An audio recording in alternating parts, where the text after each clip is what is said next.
TalkRadio.NYC.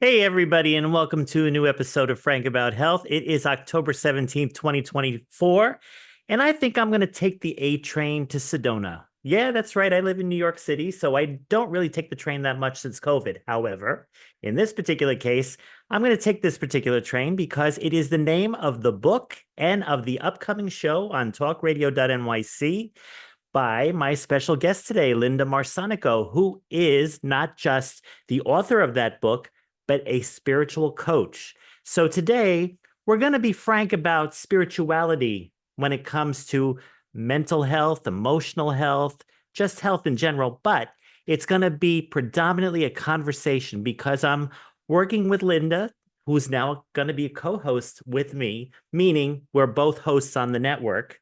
And therefore, I'm giving her the familiarity of what it's like to do a show by her being a guest on Frank About Health. And we're going to learn more about her background, the book, and the podcast that bears its name. So that being said, the only disclaimer I'm going to give you is just stay tuned on Wednesdays at 12 noon right here on talkradio.nyc and all of our social media, YouTube, LinkedIn, Facebook, and Twitch, so that you can see or hear this exciting new show for the next 12 weeks after this one. That being said, Linda, when you have the chance to unmute, first of all, welcome to talkradio.nyc. And then, of course, welcome to Frank About Health. Thanks for the coaching. And I also want to tell our listeners that I'm so thankful you've been nice to me. You've given me tips and lots of information to help me start my show on the right foot. I'm going to watch how you navigate. Yes, yes. I mean, that's the whole way it works. I mean, when I think I've already shared on the show as well as with you when we spoke a few weeks ago that if it wasn't for Sam Leibowitz, I don't even know if I would have had a show to begin with. I was dealing with epilepsy and I was trying to just find solutions for what was going on at that time, recurrent ongoing seizure disorder. And I was looking to explain to people about that it's not a disease. It's unfortunately, in my case, a condition I have to live with, but I want to advocate and remove the stigma. But with his coaching, I was able to now take it to the level that it's become. And I have developed a sense of consciousness and confidence that allows me to look at epilepsy like, okay, so what? I have a mole on my arm, something that I can live with rather than be worried that people found out about. And in this particular case, we're not talking about that with you, but you are now going to bring about something that TalkRadio.NYC has dabbled a bit about in the past. There's been some other spiritual related mental health programs, but they did not have the staying power that yours, I believe, will have. So I really want to explain to people, well, when we talk throughout the hour, what is behind the impetus that created the book, and of course, what is behind what will be happening, which of course we'll cover more towards the end of the show. But I guess the best thing I could say to everybody, other than the fact that this episode is going to be an overview of what's ahead next week on Talk Radio, I was looking at your website, and I also was thinking another good title for this show would have been Unlock the Power of Higher Vibration Living.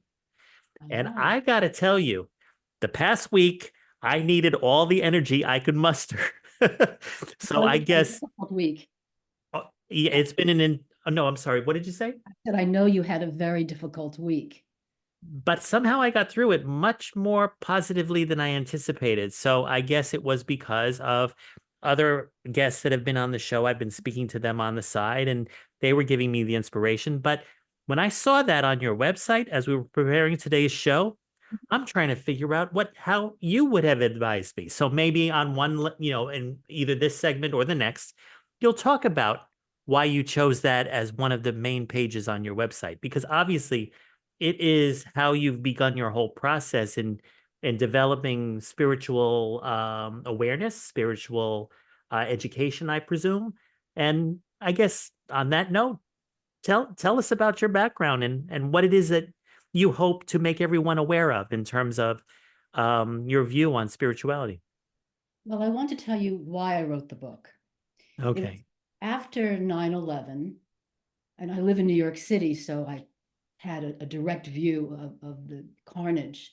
I felt so bereft, and I wanted to be part of something bigger than I was and something collaborative.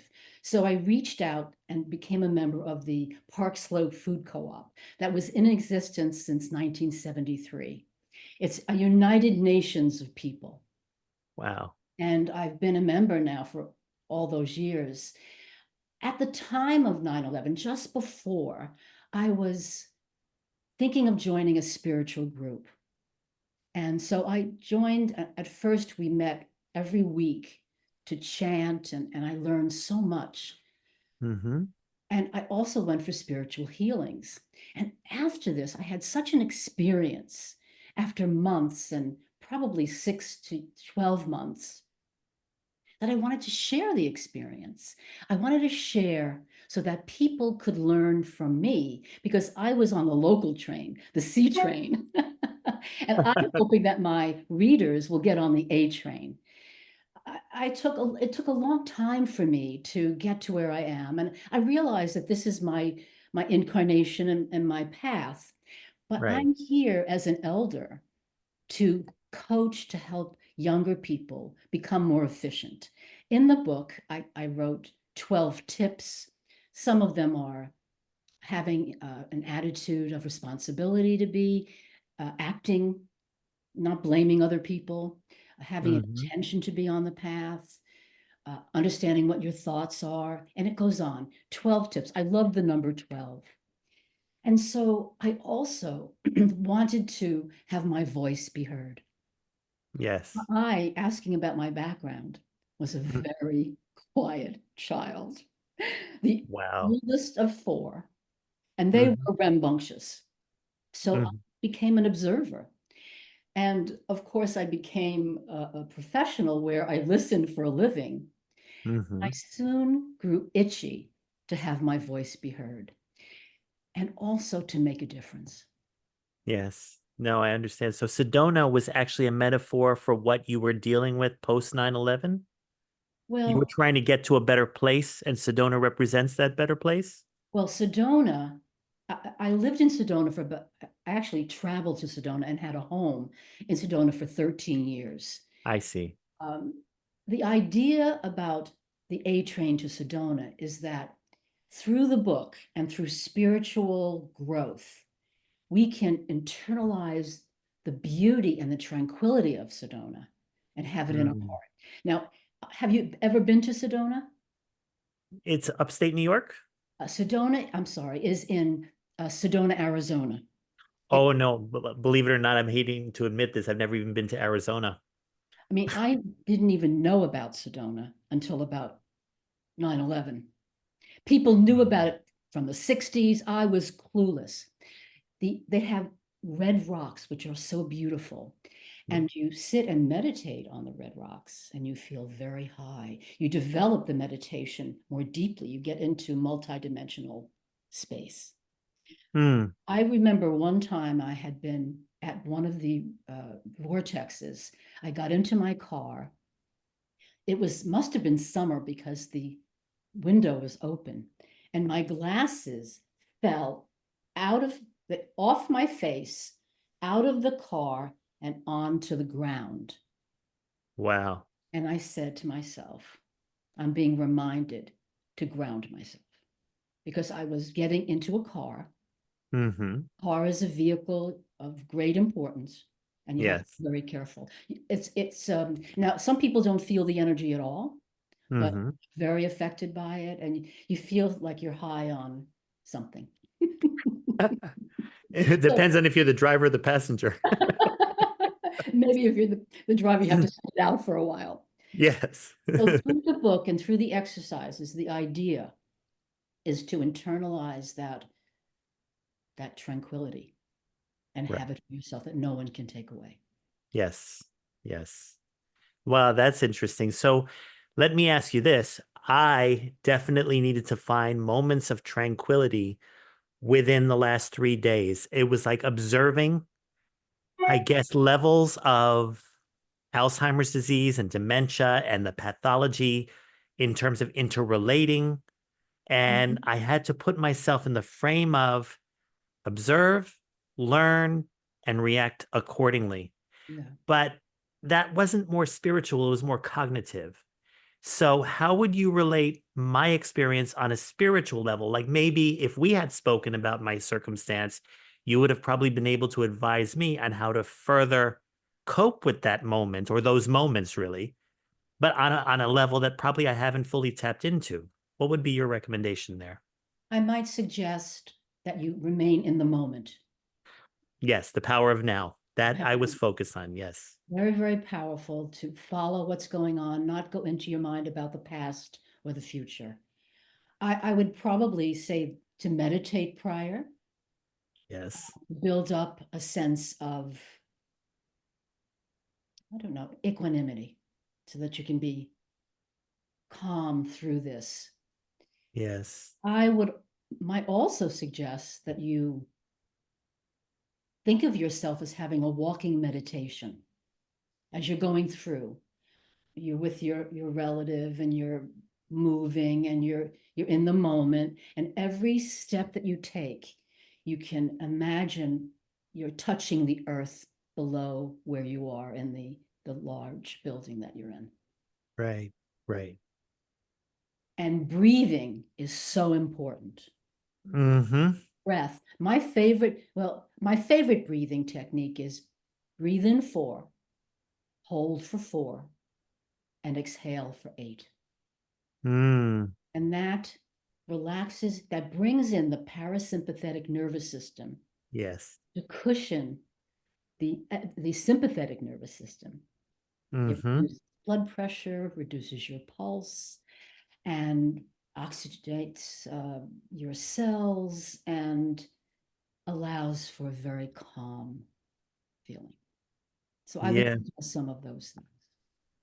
Okay. So from the spiritual side of things, is it also, I mean, I would also pray, but would you Definitely. be thinking from a psychological point of view or a religious point of view? I like to combine psychology and spirituality. Okay. Yeah. Um, Religion can be controversial depending on what it is, but Right. at I the, mean, it's more dogmatic and people have their beliefs and we all have our beliefs. But right. when I shifted to spirituality, it was more that I would take in what resonated in my heart. Mm, And what I learned in that spiritual group with our leader, who was a very wise woman, I learned so many different ways to think and to take in. And it only got in if it resonated with me. And wow. so after the group meetings, we would talk. And Yes. it was mostly women, there were some men.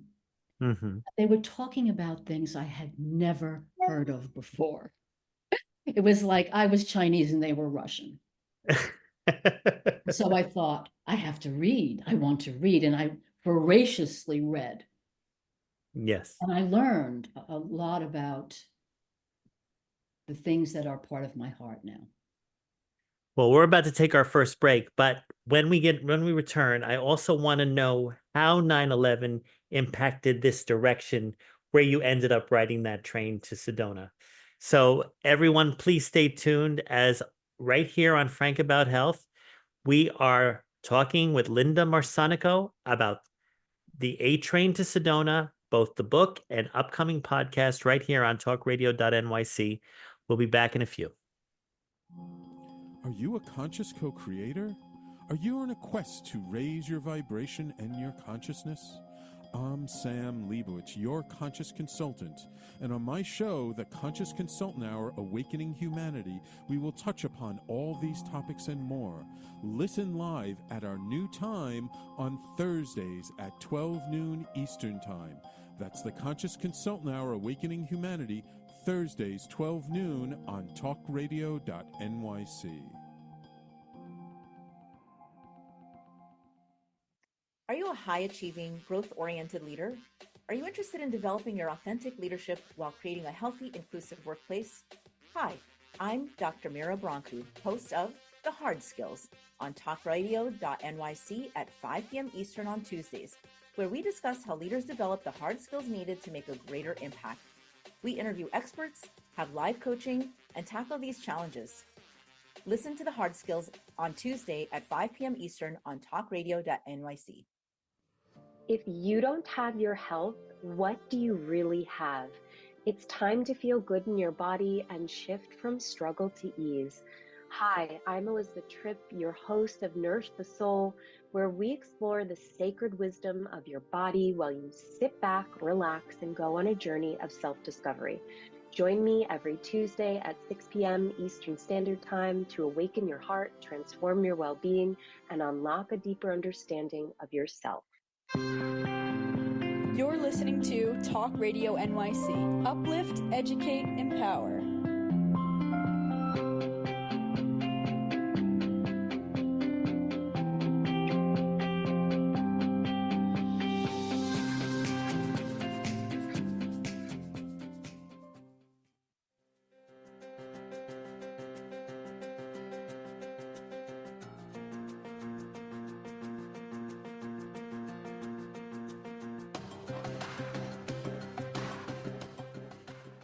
Hey, everybody, and welcome back. We're here with Linda Marsanico, learning a lot about her spirituality techniques, how some of what she had said I had actually practiced and was helpful. But I also was just looking at your website during the commercial break, and I saw, besides breathing techniques and walking meditation that you mentioned and staying in the present moment, you also said something about surrounding with ultraviolet light. Tell me about that a little bit. The violet light is said to be the most powerful light on the planet. Now, when I was telling you that I didn't know what people were talking about at the spiritual group, I had never heard of Saint Germain. He's not a saint within my religious practice when I was a kid. Right. And he deals with the violet flame. And it's said to protect, has wonderful qualities. And if I'm going out, before I go on the subway, I will often intend violet light. Interesting. Just intend it. So I pray with it. I think it's one of my tools in my toolkit. Now, if I intend it and I go into fear, I have to intend it again, because spiritually, love is all there is. But when we go into fear, we go right back to the third dimension, to the ego. Very third dimensional then. So if I'm afraid, and often I get afraid, I intend the violet light, or I'll send it to a relative, my children. I have 3 children. I'll send it to them. I'm sending you violet light. You're having a difficult day. Right. So, well, that's interesting though. So did 9/11 really have an impact on your calm, on your serenity, on your peace of mind? I guess watching it, I could tell you when I went through it, I kept quoting every movie set that I've known about destruction. Like there was one Independence Day with Will Smith back in the 90s. Then there was I was also working in the music industry at the time, so I don't know why I kept attaching names of movies of destruction and stuff like that. There's another one that begins with an A that for some reason right now I can't remember it, but it was so surreal how I went in a speeding taxi cab from my workplace to my home. I was able to find a cab when no one else could. And the guy went 70 miles an hour. That's what it felt like on Fifth Avenue. And I'm seeing people running from downtown with blood and burn marks, no shoes. I mean, it was frenetic at best. But the thing is that you lived right close to it. So how did that impact you, I guess, spiritually or emotionally, for you to really learn how to integrate and cope all of this together? I wanted more connection. Yes. I Yes. wanted to be more social. And I wrote the book in 2010. It led me. I was looking for meaning, for understanding myself and understanding something beyond myself. And I also bought the house in Sedona in 2007. Ah, Now, I nice. want you to know it took me 2 years to find that house. So, and it taught me, and I wrote this in the book. I thought, I want a house. It's something good. I'll get it right away. And Mm. I looked, and it was was it a buyer's market? It was a buyer's market. The houses were going like this. Oh, but this is before the crash in 2008 you're referring to, right? Right, just Right. before. Right. Prices were high. I bought it top of the market. But Yeah. anyway, actually, I started looking in 2005 or six Mm. and couldn't find anything. So I stopped. I thought, Wow. I can't find anything. And then a woman who's become a dear friend of mine, who is my realtor, sent me an email with the house that I just found to be perfect for me. Right. Right. She said, come. I flew in and we spent 2 hours in the house. And I bought it.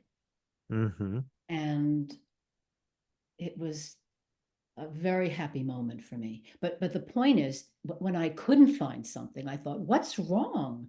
Why can't I find this house? And what I learned in praying was, after I had actually bought the house, was that I wasn't ready yet. And the house that I desired was not on the market yet. So I had to practice patience Yes. and have faith that at some point I would have the house that I wanted. Yes. Yes. So but But go ahead. no, go ahead. I was going to respond to that. Go ahead. So when we want to manifest or co-create, really, I prefer co-creating. So if I'm co-creating, I'm partnering with Creator, with God. Yes. And I Yes. say, you know what I want? I want this house that I just adore. And but I know that you know what my best interests are. And I defer to that. Yes. And so that I'm working with the best partner that anyone can have. And Right. the house materialized. Most people, well, I guess I can't know percentages or even determine if it's mainly men or women or what area of the country they live in, but most people don't seem to have a grasp of their co-creator. I know a lot of people, they latch on to specific religious systems, or they latch on to specific people that probably help them balance out their sense of self or their ego, like you mentioned earlier. But it's still the same old vicious circle of looking from a limited view rather than seeing something beyond what's even see, like they call it faith, right? Evidence of things unseen. Yes, there's a book by that name. Right, exactly, exactly. And I have had to, especially not just with my cousin, but I've had to also with my father. 2 years ago, things were looking more daunting. Um, I've had to reach that level, but it's been a little bit of a struggle because I haven't been really raised in that kind of situation. Only specific people I could be as open with and tap into that part of me.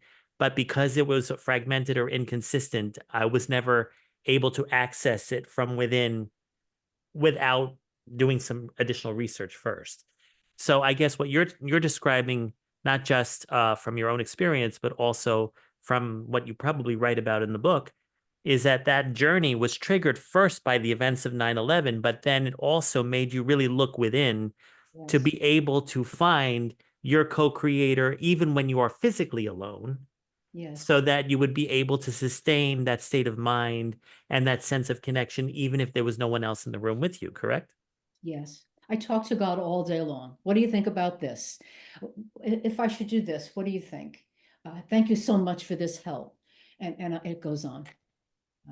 And it's You know, very comforting. that is interesting. That happened to me today, believe it or not. I mean, I was preparing for our show and I had to run an errand outside, which I believed was going to keep me literally till 15 minutes before we were due to meet. Oh, So I was anxious. I was like, oh no, I have to get this done before 4 o'clock, but please let it happen at 3. And I was sitting by myself, waiting for the bus to take me to this location on 8th Avenue, which is on the other side of the city from where I am right now. And I said, please do me a favor. Just get the bus here. Just let me get to do this show because I'm looking forward to have. And all of a sudden the phone rings. And the phone is one of my doctors that I've been waiting for to tell me that I don't have to actually go to the meeting as planned because I have up to 20 days to reschedule. oh, And I said, oh, thank you. That means all I have to do is go up to 3rd Avenue, do some transactional work that's needed for, test results, things that are going to go to the doctor, and then come home. I came home at 10 minutes to 4. oh. But I found myself saying, I knew you were right by me. I was speaking to God. I was saying, I knew that somehow you were going to give me the moment of relaxation and joy so that I can really prepare and have this engaging conversation with Linda. I think you co-created well. But that's the first time in a long time, I think, that I found myself in that kind of moment you described. And you might find it helpful as you move forward.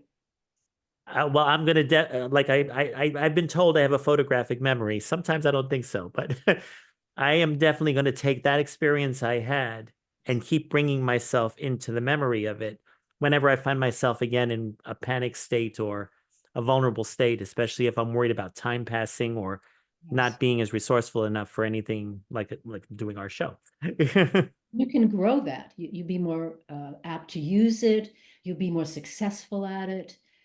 Yes. And Yes. then sometimes, often, almost all the time, I use Okay. my parking angels. So I live in Brooklyn and I have a car, and it means that I'm constantly having to move the car for street cleaning. Right. And if I go out, I come back home, I need to find a space. Parking angels, thank you. I have Buddha on my dashboard. Buddha, angels, thank you so much. And I find a space. It's wonderful. Awesome. Awesome. So I don't know if I've already started to tap into your book. I mean, I was going to save that for section 3, but I think we still have more time in this section. Do you want to talk a little bit about how that book encaptures some of what you just described? Well, I want to talk about love and compassion. And how much time do we have in this section? Actually, believe it or not, I haven't seen the prompt yet, but looking at the time, I think it'll be about a minute before I get the first prompt. So you've just co-written with me what our third segment is about, love and compassion. Okay, so that being said, is it too early to 2 minutes to break? That being said, we're about to take the break right now. And then we will come back in segment 3 of this show and talk about love and compassion, in addition to some of the other topics you said that are critical for you in the book. And I gather what your show is going to be talking about as well. All righty. So, I'm sorry? Thank you. Oh, you're so welcome. And ladies and gentlemen, just stay tuned. We'll be back in a few. Hey everybody, it's Tommy D, the nonprofit sector connector, coming at you from my attic. Each week here on TalkRadio.NYC, I host a program, Philanthropy in Focus. Nonprofits impact us each and every day, and it's my focus to help them amplify their message and tell their story. Listen each week at 10 a.m. Eastern Standard Time until 11 a.m. Eastern Standard Time, right here on TalkRadio.NYC. Were you an essential worker during the pandemic? If you needed to learn stages of epilepsy, did you depend on advocates? Did you use new innovations to cope with mental and neurological issues? Maintaining high quality of life and keeping good mental health are what we all strive for. I'm Frank R. Harrison, host of Frank About Health, and each week top healthcare influencers, professionals, and innovators answer these questions and more. Stay tuned on Thursdays at 5 p.m. on TalkRadio.NYC, and I will continue to be frank about health with all of you. If you don't have your health, what do you really have? It's time to feel good in your body and shift from struggle to ease. Hi, I'm Elizabeth Tripp, your host of Nourish the Soul, where we explore the sacred wisdom of your body while you sit back, relax, and go on a journey of self-discovery. Join me every Tuesday at 6 p.m. Eastern Standard Time to awaken your heart, transform your well-being, and unlock a deeper understanding of yourself. You're listening to Talk Radio NYC at www.talkradio.nyc. Now broadcasting 24 hours a day.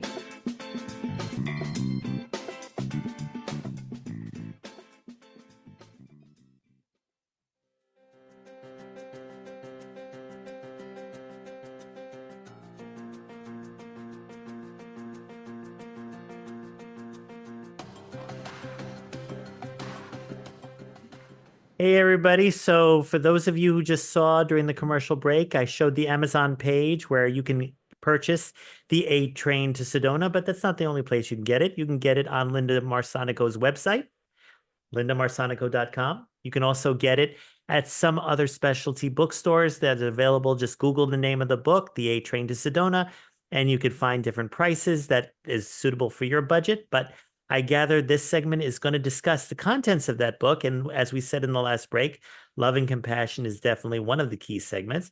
But I also have here speaking kindly to yourself, knowing what you are thinking, knowing your habitual behavioral response, letting go of what doesn't serve you, and love and compassion is transformational. So take it away. Talk about your book with those milestones in mind.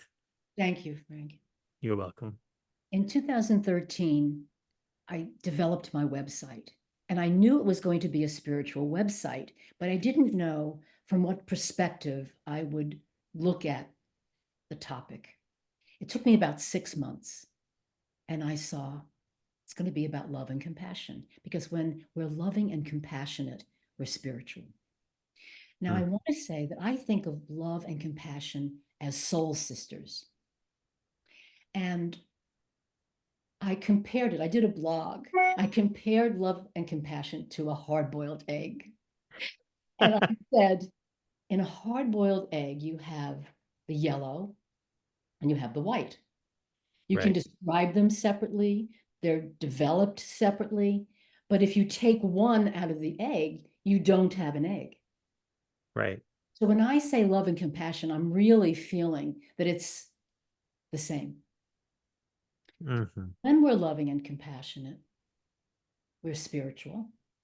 And when we embrace our spirituality, we are more expansive in accepting ideas and practices that benefit our health, body, health, wisdom.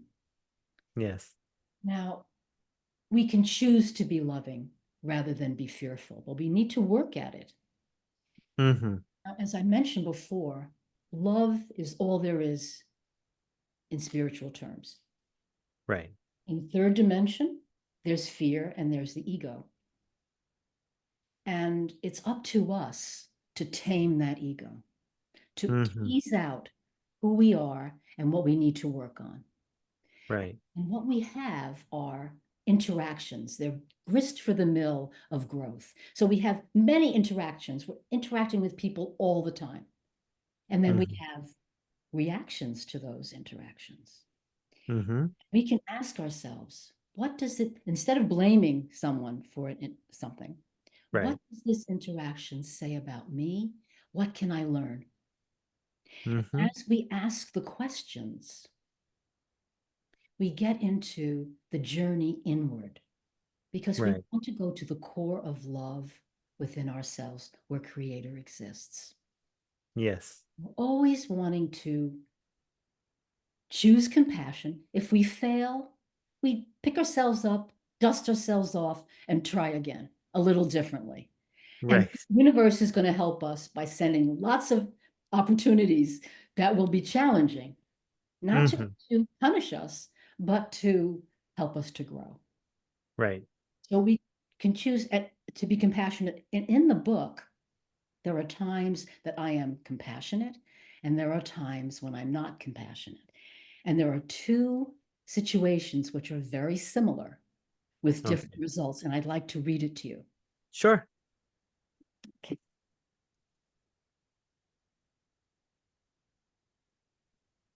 So I'm in the car. Okay. Driving has been a source of adventure and challenge over the years. I rented a garage space that services 12 vehicles. Now, this is in the past, of course. Right, right. Because of a narrow entry, I had to back into the space. One summer night after 10 p.m., a large private garbage truck followed me as I turned the corner onto my street. My goal was to stop on the left of the street and then to back up and into my car stall, an unusual entry that I've never quite enjoyed in the 19 years of my residency in this covered carport. So this is the blog that I wrote. I stopped on the left as I planned and opened the garage door. The garbage truck stopped too, right behind me. Only as I backed up, the driver wouldn't budge to allow me the space I needed. I tried once more with the same result. On some level, I was afraid because of the late hour and because the driver could not be seen. Intimidated as I was, it was necessary for me to get out of my car on the dark, quiet street. I needed to ask for the driver's help. I reached past fear into my heart, smiled, and motioned to him. Through my speaking and gesturing, he understood what I needed to do, and he backed up, giving me the required space. I felt such a relief. As he drove off, we waved goodbye like friends who just completed a task. I felt grateful for his cooperation, which reminded me that we have the ability to make space for the other, negotiating the many situations we encounter. Right. We can make life easier, stretching to communicate and accommodate. As the driver and I demonstrated that evening, he became more flexible and I more compassionate, a most pragmatic transition. Now there's another example. Sure. My next example at the same garage had the opposite effect. Before getting to the garage, I had attended a dinner party where one guest aggressively, to win a point, maintained a position that denied a personal stance of mine. I gently gave this person examples of ways in which I've balanced my values in a nuanced way, yet this person was unrelenting and wouldn't acknowledge these subtleties. I hadn't realized how blocked I felt about this disregard for my sensibility until I got to the same garage at around the same time of night, where a car was parked directly in front of the entrance. I pulled up alongside of his car. The driver, a middle-aged man, was slow to advance once I gestured that I needed him to move. He pulled up, and I didn't think he left me enough room to back up. I flicked my low beam lights repeatedly in the effort to have him pull up further. My anger was palpable. He didn't budge or say anything as I continued to flick my lights. He put on his hazards. I felt the anger with each depress of my light lever. I finally caught myself, took a breath, reevaluating the distance I needed to back up into my garage, and successfully drove into my stall. I had felt blocked by the dinner guest as well as the driver. This burst of negativity surprised me and seemed to come out of nowhere. There it had been lurking in my unconscious. Each cell in my body was charged with anger, and my energy radiated negativity. Once I understood my feelings, I was able to breathe and calm myself. I acted differently in these two similar situations. I was calm and resilient in my response to the driver in the private garbage truck. Not so in the interaction with the man whose car blocked my entrance. Why? In this situation, lurking in my unconscious was the anger I hadn't consciously recognized. And this unknowingness sabotaged my ability to be compassionate with this driver. This example demonstrates the power of the unconscious mind to motivate our behavior and the importance of bringing the unconscious mind into conscious thinking. Hmm. And so would you say the ego takes control by keeping everything unconscious? There's a barrier. There's a bit of Right. a barrier, as I remember, with the unconscious.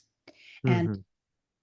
with the desire to be aware of the unconscious, it comes up.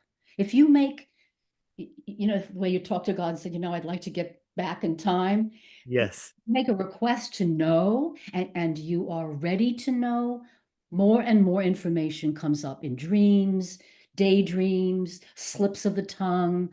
You're there ready to grow. And it's important because with the unconscious, it drives our behavior without our knowledge, as it did in the car, until we bring it up. So this example for me was a growthful example for me, Right. that I could realize how angry I felt. Yeah. And I do like to be aware of my unconscious. Yeah. And As I do too. So I guess it's interesting. One of the techniques to do it, I guess, from your experience as well as mine, is by just verbalizing the request out loud to yourself, even though you might be, outside, let's say, and someone thinks you're talking to yourself, but it doesn't matter. You're not really talking to yourself. You're talking to your co-creator. yes, And just by actively talking, you're sending the energy out there to come back and give you, whether it's a phone call like I received or whether it's some other message. and you might hear of it. I can make a request to know something, Right. and it might come in something I hear musically, something someone says. It could come in numbers. There are 333. There are master numbers. And Yes. I love when I see master numbers. I have a book that my dear friend gave me. Hmm. Now, there's another way to discover the unconscious, and it's in our interactions every day. Absolutely. Because you So, usually reflect into your life what you're feeling or thinking. right. So Hmm. everybody's going to have a different reaction. So if someone I might think is rude to me or cuts me off in a car, I can ask, what does that say about me that I'm angry now? What does this mean to me? What can I learn from this? Yes. And I must say the universe helps, because the universe is there with us, helping us to grow only if we ask, because we have free will. And That's right. the angels and other beings will never interfere with our free will.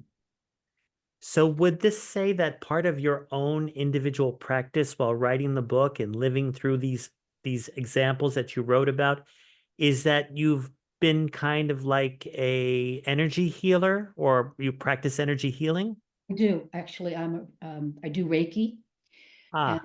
Vortex, which is the energy of Merlin, Hmm. and integrated energy of the angels, which different parts of the body are affected by different experiences that we have. So I do that even remotely. I'm not licensed to touch anyone, so I will, when I was in person, and I am in person sometimes, I will hover my hands over.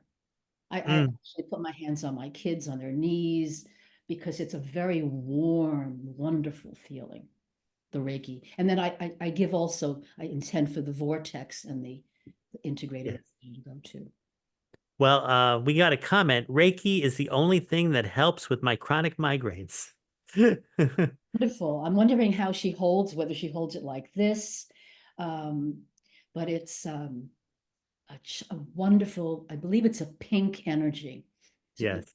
wonderfully relaxing. And we're not supposed to say healing, but I know that some people find it to be healing. My mother Yes. in her 70s was told she had to have knee surgery. Hmm.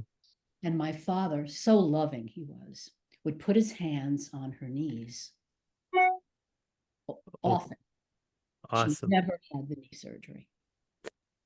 Well, that being said, we have to take our final break, but this will be a perfect segue to now talk about what's coming up starting next Wednesday, right here on talkradio.nyc, which is your podcast The A Train to Sedona. And for those of you who want the book, remember, I showed you earlier the Amazon website, but again, look at her website as well, and you could probably even find whatever you can afford, especially after she's just shown you some excerpts from the book. It might be helpful to you as well, especially if these kinds of experiences that you've had could be educational for you and how to cope with such moments that you guys out there might have. So we'll be back in a few. Are you a high-achieving, growth-oriented leader? Are you interested in developing your authentic leadership while creating a healthy, inclusive workplace? Hi, I'm Dr. Mira Brancu, host of The Hard Skills on TalkRadio.NYC at 5 p.m. Eastern on Tuesdays, where we discuss how leaders develop the hard skills needed to make a greater impact. We interview experts, have live coaching, and tackle these challenges. Listen to The Hard Skills on Tuesday at 5 p.m. Eastern on TalkRadio.NYC. Hey everybody, it's Tommy D, the nonprofit sector connector, coming at you from my attic. Each week here on TalkRadio.NYC, I host the program Philanthropy in Focus. Nonprofits impact us each and every day, and it's my focus to help them amplify their message and tell their story. Listen each week at 10 a.m. Eastern Standard Time until 11 a.m. Eastern Standard Time, right here on TalkRadio.NYC. Are you a conscious co-creator? Are you on a quest to raise your vibration and your consciousness? I'm Sam Leibowitz, your conscious consultant, and on my show, The Conscious Consultant Hour, Awakening Humanity, we will touch upon all these topics and more. Listen live at our new time on Thursdays at 12 noon Eastern Time. That's The Conscious Consultant Hour, Awakening Humanity, Thursdays, 12 noon on TalkRadio.NYC.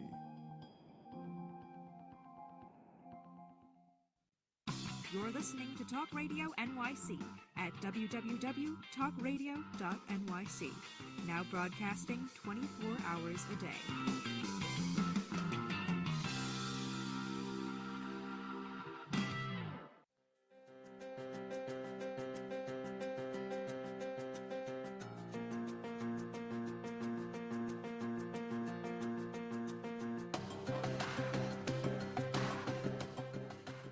Hey, everybody, and welcome back. Over the last 45 minutes, I've had the pleasure of speaking with Linda Marsanico about the book, The A Train to Sedona. And now I think it's the perfect time, right before we sign off in about another 10 or so minutes, for us to introduce your upcoming podcast right here on talkradio.nyc, Wednesdays, 12 noon. And I gather it's not just talkradio.nyc, but it is our YouTube channel, Facebook, Twitch, LinkedIn, and you will be on X or Twitter as well. Yes. Right? Okay. So that being said, why don't you just go over what your plans are for the show? Like, are you ready to talk about who your first guest will be next Wednesday? Yes, I am. Catharine Allan from Montreal, a medium for 25 years, wrote a book. She wrote several books. The one she just published is Divination. And we're going to discuss her journey, her use of ethics, and all of the different tools that she has in her toolkit. And I think she may do a tarot card reading, which I'm excited about. And then I have David McLeod, who just published Gifts of Wisdom with about 24 writers. It's a compilation. And his talk will be something like the 2 things you need to have a fabulous life. And I'm returning the favor with David because I've appeared with him 2 times. He hosted me, one time to promote my book. Yes. And I have someone else, Deepak Saini, who's going to be talking about physical fitness and just a conscious lifestyle, because the body houses the spirit.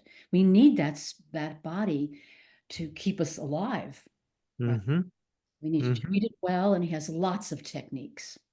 Yes. I have further on down the line, Jacob Cooper, who's a social worker who had a near-death experience, and he's very spiritual, clairvoyant, and he's going to come on and talk about his near-death experience and the way he practices spiritually and his journey. I'm looking forward to all of these. And other people will be talking about breathing techniques and multidimensionality, meditative process, the use of energy, the universe, clairvoyance, visualization, neo-positivity, Neo-Davila has been so active in Thoughts Become Things. Mm-hmm. He hosted me on my first or second podcast, and we talked about spirituality and science. Nice, nice. He has done so much work on visualizing to manifest and co-create. And he writes daily emails. He's very distinguished. He does, what can I say? He travels to speak. I think he's going to be doing even greater things. He's just so consistent, and he has a very interesting story. So that's I have others that are lined up, and I'm inviting more, and I'm excited by the diversity. Yes.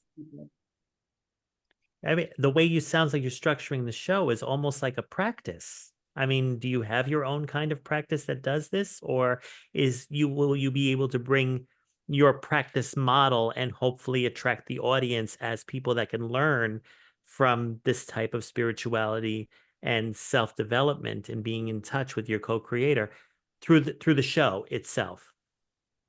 Well, in my practice, we always need to meet our client where he or she is. Right. Some of the clients are more interested in third dimensional things. Others want to talk about all the things I'm talking about here.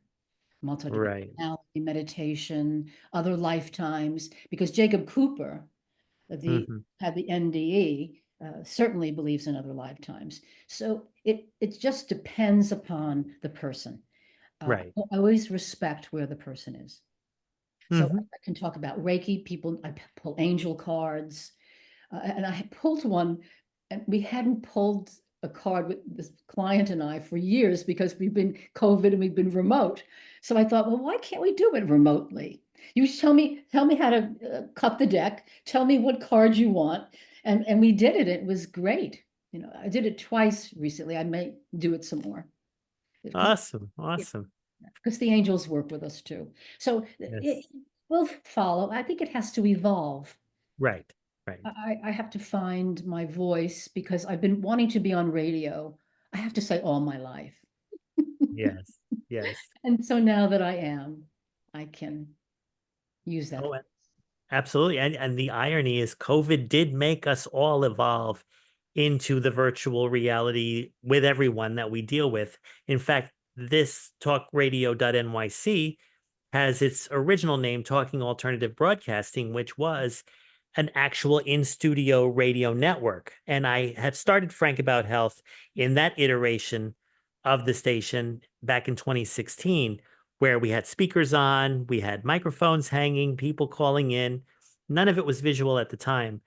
Part of the evolution that COVID kind of influenced is one reason. I mean, there were several, but one reason why I chose to come back and definitely do what I could to reach out to more people through this platform, and with, of course, social media and other ways of making things go as viral as possible.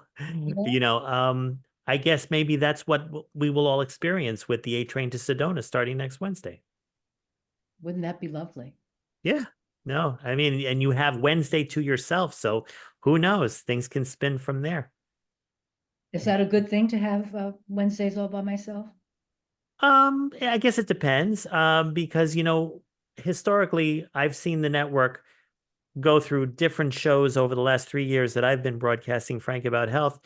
But the shows have been predominantly on Tuesdays, Thursdays, and Fridays. Now, we did have another Wednesday show a while back, but I think the last time was 2022 when it was on the air. And we had a Monday show at one point, But the last time that show was on the air was, I think, March of 23. So I guess for you to take the Wednesday slot, and by the way, the same time slot that Sam has, the Conscious Consultant Hour, on Thursday at 12 noon, and I'm sure he has Double Diamond Wellness. He has his book, Everyday Awakenings. His commercial says, "Are you a co-creator?" I know he's involved in spiritual and energy healing as well. So who knows? Maybe the two of you can collaborate together. You be on his show, he be on yours.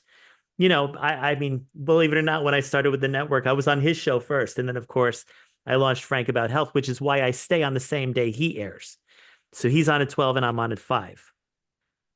And I do what I can to maybe echo some of what he said in his earlier day broadcast, or we've been able to share relationships that have been on the show that eventually went on mine. One particular person, which everyone saw last week, Phyllis Quinlan, I was introduced by Sam, and then I was introduced to her by Sam, and then she became my co-host for 40 plus episodes in 21 and 22.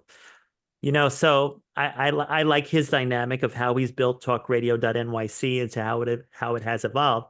And I guess, you're in the perfect setup to see how your whole quote unquote practice is going to evolve.